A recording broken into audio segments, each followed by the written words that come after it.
नमस्कार, तपाईहरुलाई मेरो YouTube च्यानलमा स्वागत छ। मेरो YouTube च्यानललाई लाइक अनि सब्स्क्राइब गरिदिनु होला। मेरो अघिल्लो भिडियोमा तपाईहरुले धेरै माया देखाइदिनु भएकोमा म एकदमै आभारी छु। आशा छ अब आउने भिडियोहरुमा पनि यसरी नै माया र सपोर्ट गर्दिनु हुन्छ भनेर आज चाहिँ म तपाईहरुलाई चिकन करी बनाएर देखाउन गइरहेको छु। जसरी तपाईहरुले देख्नुभयो मैले 800 ग्राम फ्रेश चिकन लिएको छु अनि पेन बसाएर हाम्रो ड्राई स्पाइसेसहरु फ्राई गरे। होल स्पाइसेस हल्का फ्राई भएपछि मैले सबै चिकनहरु भाँडामा राखिरहेको छु। अब यसलाई चाहिँ म मज्जाले फ्राई गर्छु। ल फ्राई गरौँ है त।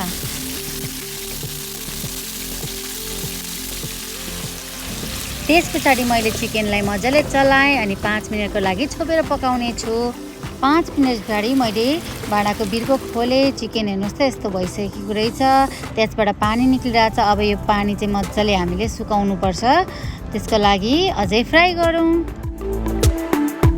साथीहरु, म चाहिँ कुनै प्रोफेसनल कुक होइन, तर मलाई यो कुकिङमा एकदमै धेरै इन्ट्रेस्ट भएको कारणले गर्दाखेरि आफूले जानेको कुराहरू तपाईहरुमाझ शेयर मात्रै गरिरहेको छु। आशा छ मेरो कमी कमजोरीलाई तपाईहरुले माफ गरिदिनु हुनेछ। ल हेर्नुस् त गफमा चिकन पनि पुरै फ्राई भएछ।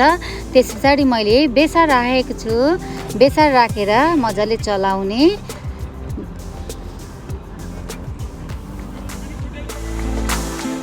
त्यसपछि हरियो खुर्सानी राख्ने अनि मैले प्याज राखिरहेको छु। मैले चाहिँ यहाँ दुईटा ठुल्ठुलो प्याज लिएको छु। त्यसपछि एउटा टमाटर राखिरहेको छु। नुन चाहिँ आफ्नो स्वाद अनुसार राख्ने। स्वादको लागि मैले थोरै टिमुर पनि राखिदिएको छु। अब मैले यसलाई 5 मिनेट छोपेर पकाउँछु। 5 मिनेट पछाडि मैले बिर्को खोले पछाडि टमाटर र प्याज एकदमै मजाले गलिसकेको थियो, किनभने मैले टमाटर र प्याजको माथिबाट नुन राखेर छोपेको थिएँ। यसरी गर्दाखेरि हाम्रो टमाटर र प्याज एकदमै मजाले गल्छ। त्यसपछि राम्रो ग्रेभी बन्छ। त्यसपछि मैले जिन्जर गार्लिक पेस्ट राखिरहेको छु अनि आधा चम्चा जिराको धुलो राखिरहेको छु, आधा चम्चा खुर्सानीको धुलो, 1 ठुलो चम्चा टमाटर पेस्ट राख्ने अनि यो सबै कुराहरूलाई हाम्रो चिकनमा मजाले मिक्स गर्नुपर्छ। सबै मसलाहरू मिक्स भइसकेपछि हाम्रो चिकन अलमोस्ट पाक्न लागिसक्यो। हेर्नुस् त कस्तो मजाले फ्राई भयो।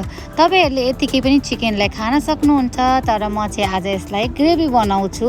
चिकन सबै मजाले फ्राई भएपछि आधा कप पानी हालेर चिकनलाई छोपिदिएर पकाउने छु। यसरी छोपेर पकाउँदा चाहिँ पानी र चिकन मिक्स भएर एकदमै यम्मी ग्रेभी बन्नेछ। ल हेर्नुस् त चिकन ग्रेभी रेडी भइसक्यो। मैले चाहिँ आजको हाम्रो चिकन करीमा एउटा पनि बाहिरको प्याकेटको मसला युज गरेको छुइनँ। अब अन्तिममा चाहिँ चिकन ग्रेभीमा मैले हरियो धनिया राखेर गार्निस गर्दैछु।